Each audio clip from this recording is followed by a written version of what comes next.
আসসালামু আলাইকুম ওয়া রাহমাতুল্লাহি ওয়া বারাকাতুহু। বিসমিল্লাহ, আলহামদুলিল্লাহ, ওয়াসসালাতু ওয়াসসালামু আলা রাসূলিল্লাহ। পবিত্র মাহে রমাদানের এই বরকতময়, রহমতপূর্ণ, প্রশান্তিময় আবহে আপনাদের সবাইকে স্বাগত জানাচ্ছি আমাদের বিশেষ আয়োজন সিরাতুন নবী সাল্লাল্লাহু আলাইহি ওয়াসাল্লাম সিরিজের আজকের এই হৃদয়স্পর্শী পর্বে। আশা করছি সিয়াম সাধনার এই পবিত্র দিনগুলোতে আল্লাহ রাব্বুল আলামিন আমাদের হৃদয়গুলোকে তার প্রেমের পরশে স্নিগ্ধ করে দিচ্ছেন। প্রিয় দর্শক, দেখতে দেখতে আমরা পার করে ফেললাম আমাদের সিরাতুন নবী সাল্লাল্লাহু আলাইহি ওয়াসাল্লাম সিরিজের চমৎকার ৬টি পর্ব। গত ৬টি পর্বে আপনারা যেভাবে আমাদের সাথে ছিলেন, নিজেদের ভালোবাসা প্রকাশ করেছেন, তা আমাদের জন্য সত্যি এক বিশাল অনুপ্রেরণা। আজ আমরা এই পবিত্র সিরিজের ৭ম পর্বে পদার্পণ করেছি। আপনারা যারা গত পর্বটি শুনেছেন তাদের নিশ্চয় মনে আছে যে সেই হৃদয় বিদারক দৃশ্যটির কথা।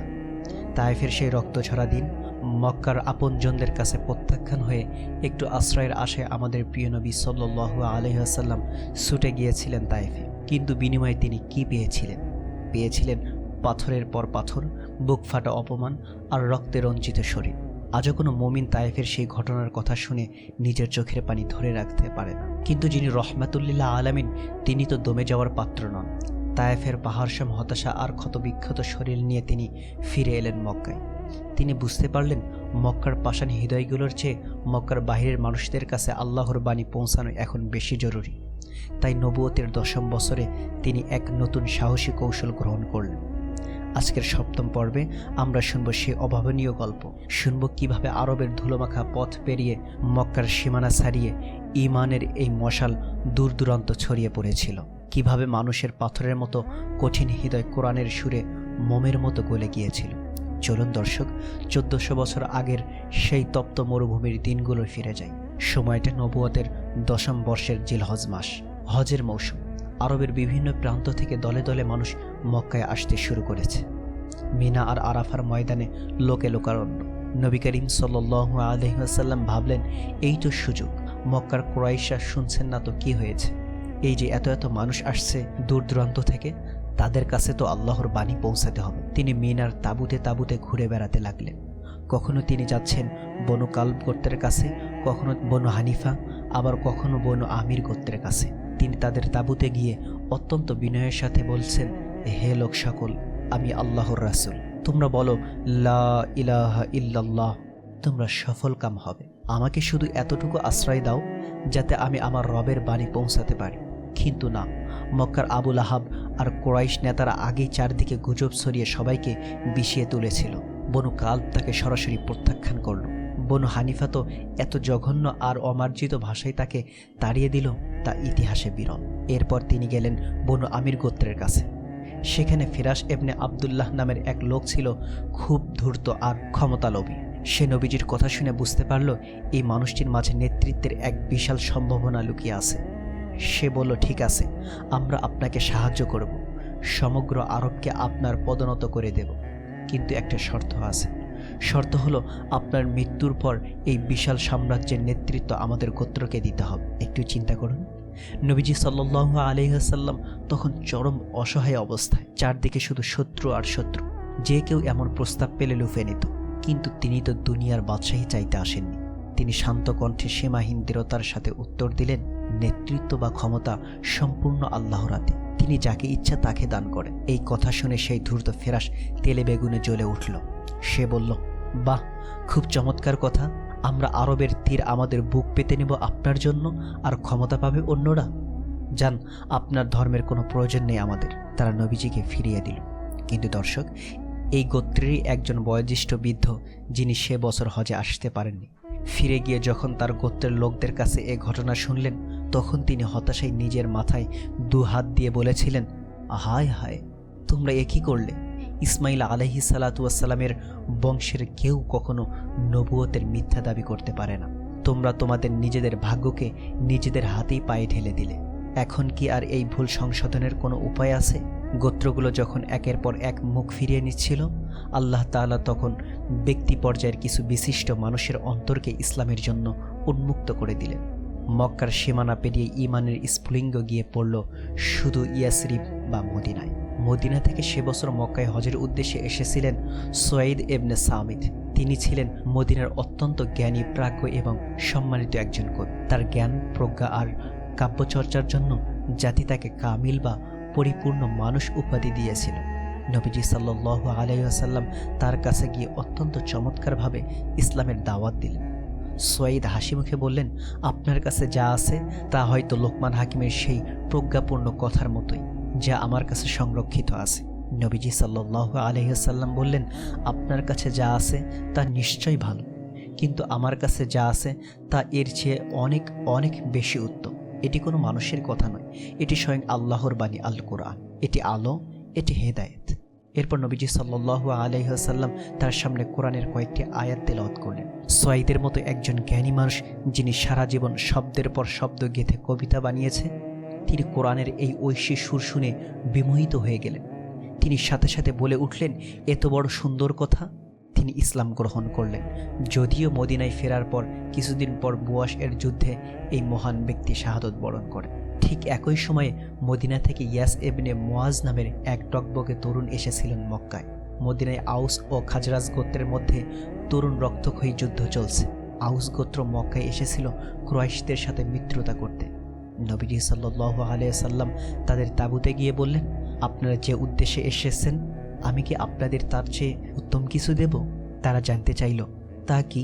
নবীজি সাল্লাল্লাহু আলাইহি ওয়াসাল্লাম তাদের তাওহীদের দাওয়াত দিলেন এবং কোরআন শোনালেন। তরুণ ইয়াস মুগ্ধ হয়ে বলে উঠলেন, হে আমার গোত্রের ভাইয়েরা, আল্লাহর শপথ, আমরা যে সাহায্য চাইতে এসেছি এ বাণী তার চেয়ে অনেক বেশি উত্তম। কিন্তু তার গোত্রের এক অহংকারী নেতা আবুল হাইসার এক মুঠো ধুলো নিয়ে ইয়াসেরের মুখে ছুঁড়ে মারল এবং ধমক দিয়ে তাকে থামিয়ে দিল। ইয়াস চুপ হয়ে গেলেন, কিন্তু ঈমানের যে বীজ অন্তরে বপিত হয়েছিল তা মরে যায়নি। মদিনায় ফেরার অল্প কিছুদিন পর তিনি যখন মৃত্যুবরণ করেন, তার চারপাশের মানুষরা সাক্ষ্য দিয়েছেন যে মৃত্যুর আগ মুহূর্ত পর্যন্ত তার ঠোঁটে ছিল আল্লাহর তাসবিহ আর কালিমা লা ইলাহা ইল্লাল্লাহু মুহাম্মাদুর রাসূলুল্লাহ। দর্শক, এবার আপনাদের শোনাবো এমন এক অকুতভয় বীরের গল্প, যার ইসলাম গ্রহণের কাহিনী শুনলে আজও শরীরে কাঁটা দিয়ে ওঠে। তিনি হলেন বিখ্যাত সাহাবী হযরত আবু যর গিফারী রাদিয়াল্লাহু তাআলা আনহু। তিনি মদিনার কাছেই বসবাস করতেন। সুয়াইদ আর ইয়াসেরের মৃত্যুর পর মদিনায় কানাকানি শুরু হলো। মক্কায় নাকি একজন নবীর আবির্ভাব হয়েছে। আবু যর ছিলেন সত্যের সন্ধান। তিনি প্রথমে তার ভাইকে পাঠালেন খবর নিতে। ভাই ফিরে এসে বলল, আমি এমন এক লোককে দেখেছি যিনি ভালো কাজের আদেশ দেন, আর তার কথাগুলো কোনো সাধারণ কবিতা নয়। কিন্তু আবু যরের তৃষ্ণা এতে মিটল না। তিনি নিজেই সামান্য কিছু খাবার আর এক মশক পানি নিয়ে মক্কার উদ্দেশ্যে বেরিয়ে পড়লেন। মক্কায় এসে তিনি কাউকে জিজ্ঞেস করতে সাহস পেলেন না, কারণ কুরাইশদের অমানবিক নির্যাতনের কথা তখন চারদিকে ছড়িয়ে পড়েছে। তিনি কাবা চত্বরে দিনের পর দিন অপেক্ষা করতে লাগলেন। খাবার শেষ, শুধু জমজমের পানি পান করে দিন পার করতেছে। এভাবে 3 দিন কেটে গেল। একদিন হযরত আলী রাদিয়াল্লাহু তাআলা আনহুর দৃষ্টি পড়ল এই অপরিচিত মুসাফিরের উপর।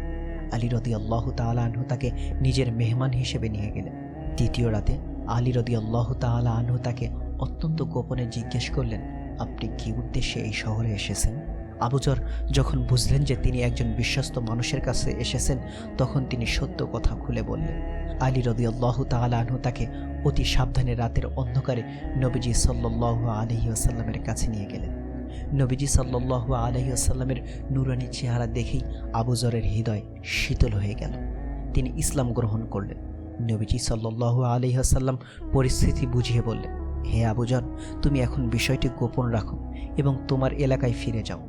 যখন আমাদের বিজয়ের খবর পাবে তখন এসো। কিন্তু আবু যর তিনি তো সাধারণ কেউ নন। তার শিরায় শিরায় তখন ঈমানের তেজ টকবক করে ফুটছে।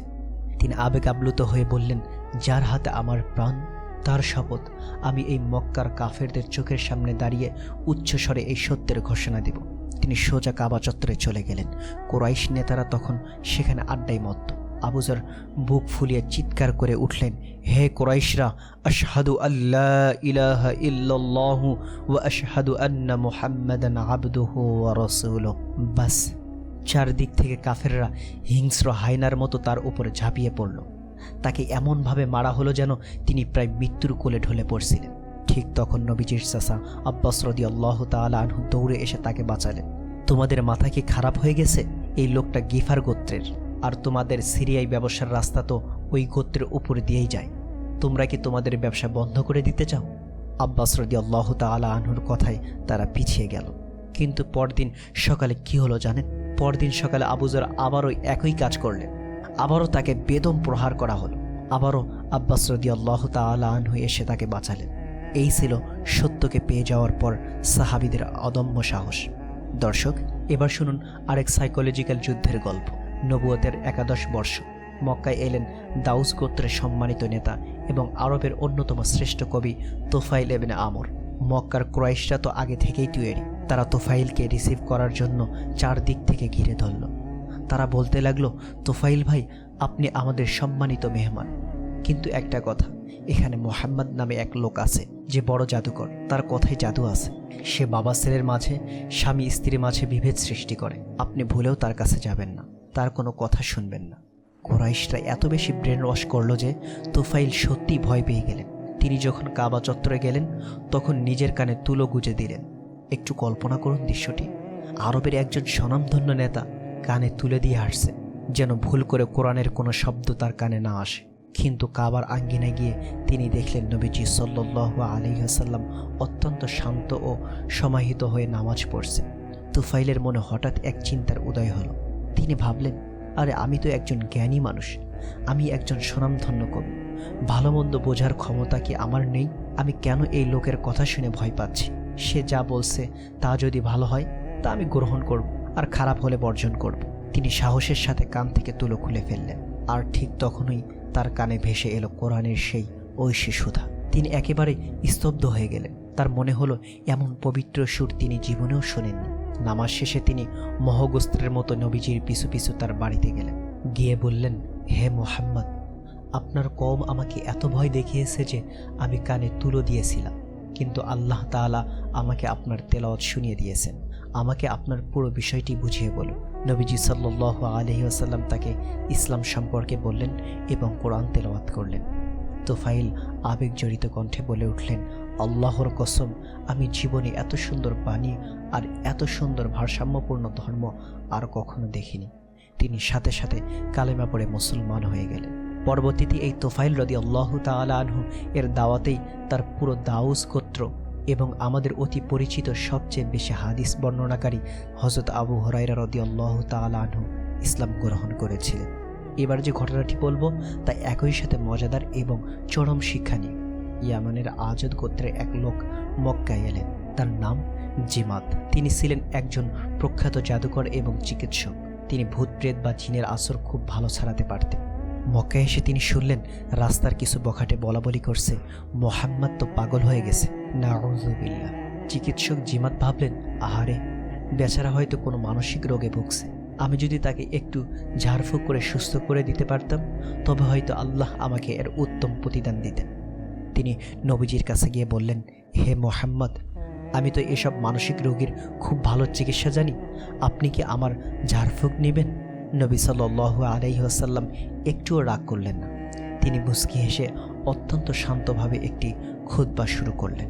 আলহামদুলিল্লাহি নাস্তাঈনুহু ওয়া নাস্তাগফিরুহু ওয়া নাউযু বিল্লাহি মিন শুরুরি আনফুসিনা মান ইয়াহদিহিল্লাহু ফালা মুদিল্লা লাহু ওয়া মান ইউদ্লিলহু ফালা হাদিয়া লাহু ওয়া আশহাদু আল্লা ইলাহা ইল্লাল্লাহু ওয়া আশহাদু আন্না মুহাম্মাদান আবদুহু ওয়া রাসূলুহু।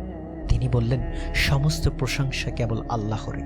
আমরা তারই প্রশংসা করি, তার কাছেই সাহায্য চাই। আল্লাহ যাকে পথ দেখান, কেউ তাকে পথভ্রষ্ট করতে পারে না, আর যিনি তাকে পথভ্রষ্ট করেন তাকে পথ দেখানোর কেউ নেই। আমি সাক্ষ্য দিচ্ছি যে আল্লাহ ছাড়া কোনো মাবুদ নেই, আর মুহাম্মদ তার বান্দা ও রাসূল। দর্শক, এই ছোট্ট কথাগুলো শোনার পর চিকিৎসক জিমাত পাথরের মতো জমে গেলেন। তার মনে হলো কোনো এক অসীম ক্ষমতার অধিকারী সত্তার বাণী তার হৃদয়ে আশ্রে পড়ছে। তিনি কাঁপা কাঁপা কণ্ঠে বললেন, আপনার কথাগুলো আরেকবার বলবেন? নবীজি সাল্লাল্লাহু আলাইহি ওয়াসাল্লাম 3 বার এই একই খুতবা শোনালেন। জিমাত আর নিজেকে ধরে রাখতে পারলেন না, চিৎকার করে বলে উঠলেন, আমি অনেক জাদুকরের কথা শুনেছি, অনেক গণক আর কবির কবিতা শুনেছি, কিন্তু আপনার এই কথাগুলোর মতো এত গভীর আর প্রভাব বিস্তারকারী শব্দ আমি জীবনে শুনিনি। আপনার কথাগুলো তো একেবারে মহাসাগরের তলদেশ পর্যন্ত পৌঁছে যাচ্ছে। আপনার হাত বাড়ান, আমি এখনই ইসলামের উপর বাইয়াত গ্রহণ করব। এই চিকিৎসক এসেছিলেন রোগীকে সুস্থ করতে, কোরআনের পরশে তিনি নিজেই নিজের আত্মার চিরস্থায়ী সুস্থতা লাভ করলেন। এভাবেই ব্যক্তি পর্যায়ে অনেকে ইসলাম গ্রহণ করেছিলেন, কিন্তু তখনও ইসলামের জন্য মুসলমানদের জন্য একটি নিরাপদ ভূখণ্ডের চরম প্রয়োজন ছিল। মক্কার মাটি মুসলমানদের রক্তে লাল হয়ে যাচ্ছিল। নবুয়তের 11 বর্ষের জুলাই মাস, হজের মাস, নবীজি সাল্লাল্লাহু আলাইহি সাল্লাম মিনার আকাবা নামক একটি জায়গায় রাতের নিকষ অন্ধকারে একদল যুবকের দেখা পেলেন। তারা ছিলেন মদিনার খাজরাজ গোত্রের 6 জন যুবক। নবী সাল্লাল্লাহু আলাইহি সাল্লাম তাদের কাছে গিয়ে অত্যন্ত মমতার সাথে বসলেন, তাদের কাছে ইসলামের দাওয়াত দিলেন এবং কোরআন তেলাওয়াত করে শোনালেন। এই যুবকরা মদিনায় ইহুদিদের সাথে বসবাস করত। ইহুদিরা প্রায় অহংকার করে তাদের হুমকি দিত, খুব শীঘ্রই একজন শেষ নবীর আগমন ঘটবে, তিনি এলে আমরা তাকে সাথে নিয়ে তোমাদেরকে এমনভাবে ধ্বংস করব যেমনভাবে প্রাচীন আদ ও ইরম জাতি ধ্বংস হয়েছিল। নবীজির নুরানি চেহারা আর কোরআনের কথাগুলো শুনে এই যুবকদের মনে হঠাৎ সেই কথাগুলো গেঁথে গেল। তারা একে অপরের দিকে তাকিয়ে ফিস ফিস করে বলল, সাবধান, ইহুদিরা যেন আমাদের আগে এই নবীর কাছে পৌঁছতে না পারে। ইনি তো সেই নবী যার ভয় তারা আমাদের দেখাতো। আর কোনো দ্বিধা নেই, তারা 6 জন আসআদ, আউফ, রাফে, কুতবা, উকবা এবং জাবের রাদিয়াল্লাহু তাআলা আনহুম সাথে সাথে ইসলাম গ্রহণ করলেন।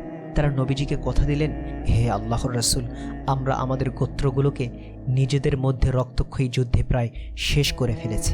আমরা এই পবিত্র বাণী নিয়ে তাদের কাছে ফিরে যাব। হয়তো আল্লাহ আপনার মাধ্যমে আমাদের আবারও একতাবদ্ধ করে দিবেন। প্রিয় দর্শক, মিনার সেই নিকষ কালো রাতের অন্ধকারে ওই 6 জন যুবকের হাত ধরে যে আলোর মশাল জ্বলে উঠেছিল, সেটাই ছিল মদিনার ভোরের সূচনা। এই 6 জন যুবকই হলেন সেই মহান আনসারদের প্রথম কাফেলা, যাদের মাধ্যমে ইসলাম পেতে যাচ্ছে তার প্রথম নিজস্ব রাষ্ট্র, প্রথম নিরাপদ আশ্রয়। প্রিয় দর্শক, সিরাতের আজকের এই চমৎকার পর্বটি থেকে আমাদের নিজেদের জীবনের জন্য বেশ কিছু গুরুত্বপূর্ণ শিক্ষা রয়েছে। তায়েফের এত বড় বিপর্যয়ের পরও নবীজি সাল্লাল্লাহু আলাইহি ওয়াসাল্লাম এক মুহূর্তের জন্য দাওয়াতের কাজ থামিয়ে দেন।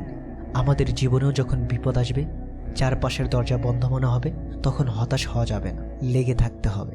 আল্লাহ নিশ্চয় অজানা জায়গা থেকে নতুন পথ খুলে দেবেন। বনু আমির গোত্রের ফেরাস দুনিয়ার ক্ষমতা চেয়েছিল বলে সে হেদায়েত পায়নি। ইসলামের সত্য জুড়ে দেওয়ার কোনো সুযোগ নেই। আল্লাহর কাছে নিজেকে নিঃশর্তভাবে সঁপে দেওয়াই হলো প্রকৃত ঈমান। সত্যকে চিনে নেওয়ার পর মুমিনের মনে আর দুনিয়ার কোনো ভয় থাকতে পারে না। আবু যরের এই ঘটনা আমাদের শেখায়, বাতিল যতই শক্তিশালী হোক না কেন, সত্যের আওয়াজ কখনো স্তব্ধ করা যায় না। তোফাইল ইবনে আমর মানুষের কথায় কান দিয়ে নিজের কানে তুলো গুজেছিল, কিন্তু যখন তিনি নিজেই যাচাই করলেন তখন সত্য পেয়ে গেলেন। আজকে ইসলাম নিয়ে মিডিয়াতে বা সমাজে অনেক প্রোপাগান্ডা ছড়ানো হয়। আমাদের উচিত অন্যের কথায় প্রভাবিত না হয়ে নিজেরা কোরআন ও ইসলাম সম্পর্কে জানা এবং সত্যকে খুঁজে বের করা। আগামী পর্বে আমরা শুনব সিরাতের সবচেয়ে অলৌকিক, সবচেয়ে রহস্যময় এবং শ্বাসরুদ্ধকর ঘটনা আল ইসরা ওয়াল মেরাজ বা নবীজি সাল্লাল্লাহু আলাইহি ওয়াসাল্লামের মেরাজ গমনের রোমাঞ্চকর কাহিনী। সে অকল্পনীয় যাত্রার গল্প শুনতে অবশ্যই আমাদের আগামী পর্বটিতে চোখ রাখবেন। এই পবিত্র রমজানে সিরাতের এই আলোচনাগুলো আপনাদের কেমন লাগছে তা কমেন্ট করে আমাদের জানাতে ভুলবেন না। আর ভিডিওটি শেয়ার করে আপনার বন্ধু ও পরিবারের অন্যদের নবীজি সাল্লাল্লাহু আলাইহি ওয়াসাল্লামের জীবনী জানার সুযোগ করে দিন। হয়তো আপনার একটি শেয়ারের কারণেই কারো জীবনে হেদায়েতের আলো পৌঁছে যাবে। সবাই ভালো থাকবেন, সুস্থ থাকবেন এবং বেশি বেশি তেলাওয়াত ও ইবাদতের মাধ্যমে এই পবিত্র রমজানকে কাজে লাগাবেন।